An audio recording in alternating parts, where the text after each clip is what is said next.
Okay, so bé mùa chơi thì nó bamboo rafting là chỉ nó là nó. Okay. Okay. Thì này nó ở trên này từng nhiều tút chúng ta cũng bán được là 2 people per raft. And this is my partner. Hi. And we're going down the river. It's a little fast, but it's safe because we have a driver. See? Yeah, he's very strong, so we're not afraid. Okay. They chia sẻ bỏ tay chuông cái lò đó. Oh, they're coming. Chị mà chụp bỏ lỡ. Fast mình chỉ ước chẳng gì chứ. Chụp bỏ lỡ lò lỡ. So this is fun. It's a must do when you come to Thailand. Okay, bé mua safari nó chơi là cho bé mua chỉ cho chó nhà nè. Bé này nó chơi nó ta, chỉ bé chở mua nó sư, chỉ bé mua trái măng kỳ thế hả?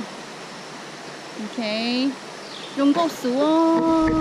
Bên nào mà có chỉ lo bên nào có phụ nhân ở đây sẽ sử dụng cái chỉ bỏ ở trên này bể trống này nè, bể to xía nè. This is the line. Oh, here we go. Hãy được tia liêu. My butt is wet, but it's okay. Hãy cứ liêu. Okay.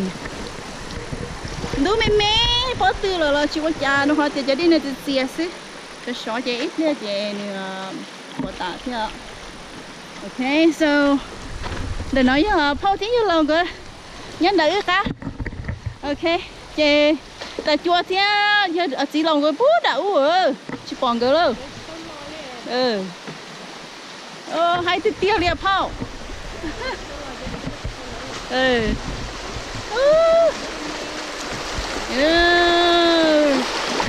Beautiful. I will remember this.